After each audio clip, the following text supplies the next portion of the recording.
मैं अब आपके सामने एक ऐसा सॉलिड प्रूफ लेकर आया हूं जो कि रिजल्ट में एसएससी ने किया, जिससे एसएससी की क्रेडिबिलिटी पे सवाल खड़े उठते हैं कि एसएससी एक कमीशन सरकारी संस्था कोई इतनी बड़ी गलती कैसे कर सकती है। ये बहुत ही दुख का विषय है और इस गलती की वजह से ना मालूम कि कट ऑफ 5 नंबर बढ़ी है या 10 नंबर बढ़ी है, हम नहीं कह सकते। आप सोचिए अगर ऐसा हुआ है तो कितने ऐसे होनहार बच्चे जिनका 1.2.5 नंबर से प्री रुक रहा है, वो सब भी प्री में पास हो सकते थे और मेंस में नौकरी भी ले सकते थे। आपके सामने एक एक बात मैं खुल के करूंगा, शायद कुछ लोग इस चीज को अब जाके समझ पाएंगे जो मैं 4 या 5 दिन से चिल्ला रहा हूं कि एसएससी रिजल्ट में झोल है, झोल है, झोल है। अब आप समझिए, एक तगड़ी एनालिसिस के साथ में आया हूं। एसएससी का नोटिफिकेशन आता है, ये एसएससी का नोटिफिकेशन है।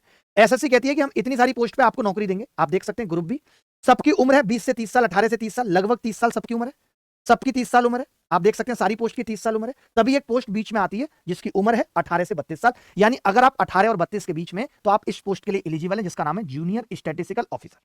आप इस पोस्ट का फॉर्म भर सकते हैं, ठीक है। हमारा एक साथी भाई निकल के आता है, कहता है कि मैं भी इस बार एसएससी का फॉर्म भरूंगा। आपने मेरे बहुत सारे बैचेज में, यूट्यूब के लाइव बैच में देखा होगा, मैं हमेशा एक नाम लेता हूं, पलाश भाई, पलाश भाई। जब आप ऑफलाइन क्लासेस में भी कभी पढ़े हो तो भी मैं कहता था पलाश भाई, पलाश भाई। अब पलाश भाई ये फॉर्म भरते हैं और ये किस पोस्ट के लिए एलिजिबल है? सिर्फ जूनियर स्टैटिस्टिकल ऑफिसर के लिए एलिजिबल है। दूसरी बात, आपको लग रहा होगा कि क्या 32 साल तक ही बच्चा कोई ना कोई पोस्ट ले सकता है? कुछ कोटा भी अवेलेबल है, जैसे मैं आपको दिखाता हूं। आप देख सकते हैं, पहले ये वाली बात देख लीजिए कि 18 से 32 वाली पोस्ट में वही बंदा एलिजिबल है जो 2 अगस्त 1992 के बाद का है।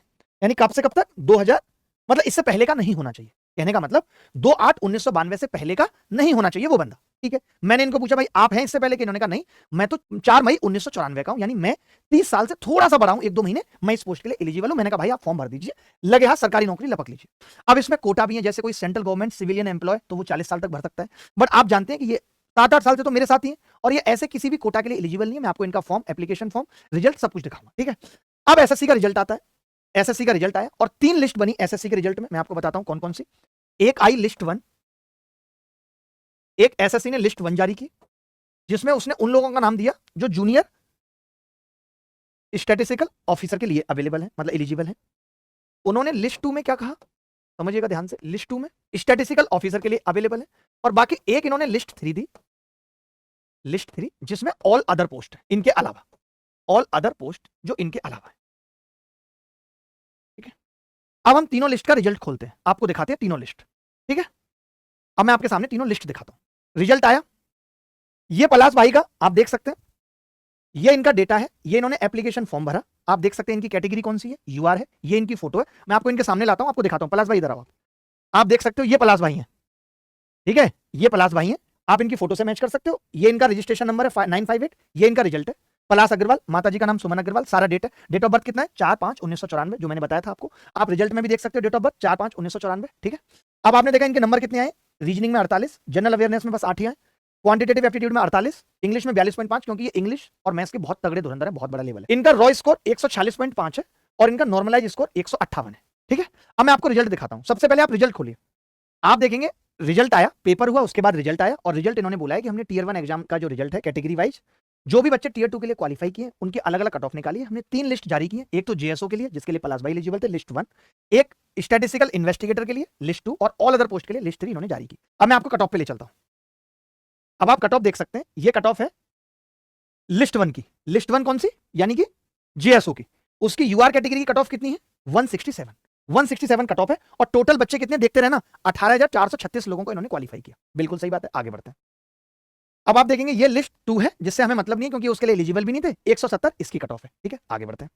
अब जो मेन कट ऑफ थी, जो बाकी की सारी पोस्ट की कट ऑफ थी 30 साल से छोटे लोगों के लिए, छोटे बच्चों के लिए, वो थी यूआर की कट ऑफ 153। पलाश भाई के नंबर आप सबने देखे, आपने इनके नंबर देखे कितने थे? 158। मैं दोबारा दिखा देता हूं इनके नंबर, आप देखो। पलाश भाई के नंबर आप सबने देखे, इनके नंबर कितने थे? 158, 158 इनके नंबर थे। यानी ये किस कैटेगरी के लिए, क्या ये जेएसओ बन सकते हैं? आप बोलेंगे नहीं सर, जेएसओ की कट ऑफ तो 167 थी। ये लिस्ट 2 के लिए भी एलिजिबल नहीं है। और लिस्ट 3 की कट ऑफ तो इन्होंने क्लियर किया है, 158 मार्क्स इन्होंने कट ऑफ क्लियर किया लिस्ट 3 की। लेकिन ये लिस्ट 3 की किसी भी पोस्ट के लिए एलिजिबल नहीं है, क्योंकि इनकी उम्र 30 पार हो चुकी है, ये उम्र दराज हो चुकी है। अब आपको मैं रिजल्ट चेक कराता हूं, तीनों लिस्ट पे आते हैं। अब आप रिजल्ट देखिए, अब आप रिजल्ट देखिए, ये लिस्ट 1 है। चलिए पलाश भाई को लिस्ट 1 में सर्च करते हैं। ये इनका रोल नंबर है। आपको पता है कि लिस्ट 1 जेएसओ के लिए थी, तो पलाश भाई लिस्ट 1 में नॉट फाउंड आ रहे हैं। क्यों आ रहे हैं नॉट फाउंड लिस्ट 1 में? आपने रोल नंबर देख लिया था ना इनका, यही है, याद रखना, मैं बाद में मैच भी करा दूंगा। तो लिस्ट 1 में ये इसलिए नहीं है क्योंकि लिस्ट 1 की कट ऑफ 167 थी, उसको ये क्वालिफाई नहीं कर सके। इन्होंने इसके बाद देखा ही नहीं, इन्होंने कहा छोड़ देते हैं, जब हमारा जेएसओ हमारे लिए था और उसको हम क्वालिफाई नहीं कर पाए। इनके दोस्त ने देख के बताया लिस्ट 2 चेक की, उसका मन नहीं माना कि 2 भी चेक करता हूं। अब आप लिस्ट 2 में देखेंगे, लिस्ट 2 में भी नहीं है क्योंकि ये तो इन्होंने भरा ही नहीं था, ना ही उसके लिए एलिजिबल थे स्टैटिस्टिकल इन्वेस्टिगेटर के लिए। रोल नंबर 600 500 50 41 पलाश अग्रवाल, फादर का नाम हेमंत अग्रवाल, मदर का नाम सुमन अग्रवाल, इनकी डेट ऑफ बर्थ 4 5 9 और 9 इनकी कैटेगरी है जो यूआर की कैटेगरी है। तो मैं एसएससी से ये पूछना चाहता हूं कि आपने इन्हें लिस्ट 3 में क्वालिफाई तो करा दिया, आपने इन्हें लिस्ट 3 में क्वालिफाई तो करा दिया, क्या ये लिस्ट 3 की किसी भी पोस्ट के लिए एलिजिबल है? नहीं। तो आप इनका मेंस लेना क्यों चाहते हैं? इनका खुद का कहना यह है कि मैं लिस्ट 3 में आ गया हूं, मैंने खुद ही कट ऑफ बढ़ा दी, जबकि मैं किसी भी पोस्ट के लिए एलिजिबल नहीं हूं। अब ये भाई चाहें तो ये अभी मेंस की भी कट ऑफ बढ़ा सकते हैं, बढ़ा सकते हैं नहीं? बताइए, अगर ये मेंस देंगे, पोस्ट इनको कोई मिलनी नहीं है, लेकिन कट ऑफ तो बढ़ा सकते हैं ये। तो जो बच्चे सेलेक्ट हुए ना उनके मुंह पे, और जो नहीं रह गए कुछ नंबरों से, उन दोनों के मुंह पे तमाचा है कि वो सोचें कि ये बंदा हम दोनों की कट ऑफ बढ़ाने के लिए जिम्मेदार है। अब ये तो एक अकेला है पलाश भाई, आपको क्या लगता है ऐसे कितने बंदे होंगे? इसका हिसाब कौन देगा? मैं आपको इसका एक छोटा सा प्रूफ दिखाता हूं। एक बात बताओ, इनके जैसे मान लेते हैं सिर्फ 3000 बच्चे थे, फॉर एग्जाम्पल 3000 बच्चे थे आपके जैसे, जो 30 साल से थोड़ा ऊपर थे और 32 साल से नीचे, 30 और 32 के बीच में 3000 बच्चे थे, और वो तीनों के तीनों हजार बच्चे क्या करेंगे? वो किस पोस्ट के लिए भरेंगे? जीएसओ के लिए भरेंगे।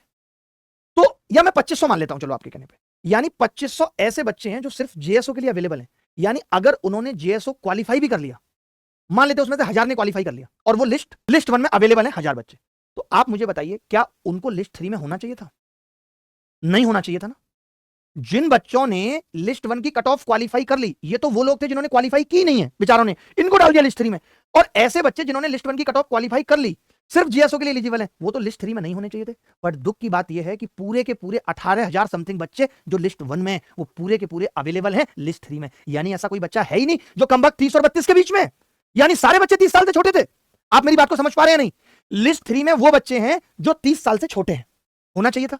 लिस्ट 1 में वो बच्चे भी हैं जो 30 से छोटे हैं और 30 और 32 के बीच में भी हैं, लेकिन लिस्ट 1 के सारे बच्चे लिस्ट 3 में हैं, यानी list 1 is the subset of list 3। अब मैं आपको इसका प्रूफ दिखाता हूं, खोलिए जी एक्सेल, बंदा लगाया हुआ हमने एक्सेल पे, आप देखिए ये लिस्ट 3 है। लिस्ट 3 में कितने बच्चे सेलेक्ट हुए हैं आप बता सकते हैं? 1,64,895, लगभग इतने ही बच्चे थे, 2-4 इधर उधर होंगे, यानी लगभग 1,65,000 बच्चे थे। लिस्ट 3 की काउंटिंग की है मैंने। लिस्ट 1 में कितने बच्चे हैं? लिस्ट 1 में 18,422 बच्चे हैं लगभग, जो जीएसओ के लिए एलिजिबल थे। अब जब मैंने इन दोनों को फॉर्मूला लगा के मैच कराया कि क्या ये बच्चे इस लिस्ट में हैं, तो आप देख सकते हैं, करते रहो भाई नीचे, सारे बच्चे मैच्ड हैं टोटल, पूरा घुमा दो नीचे उसे ऊपर तक, यानी कि पूरी की पूरी लिस्ट 1 लिस्ट 3 में अवेलेबल है। एक दो पे जहां अनमैच लिख रहा है, नॉट मैच, वो इसलिए लिख रहा है क्योंकि रोल नंबर ही नहीं है, तो ये चिंता मत करना, रोल नंबर नहीं है इसलिए नॉट मैच आ रहा है। बट जहां जहां भी रोल नंबर है वो सारे के सारे मैच्ड हैं। आप चाहो तो 100 200 500 रोल नंबर खुद भी ट्राई कर लेना, पूरी की पूरी लिस्ट 1 लिस्ट 3 में अवेलेबल है। क्या ये रिजल्ट में स्कैम नहीं है? यानी कोई ऐसा बच्चा है ही नहीं जो 30 से बड़ा है, क्योंकि अगर कोई बच्चा 30 से बड़ा है तो वो लिस्ट 3 में क्या कर रहा है, मैं ये एसएससी से पूछना चाहता हूं।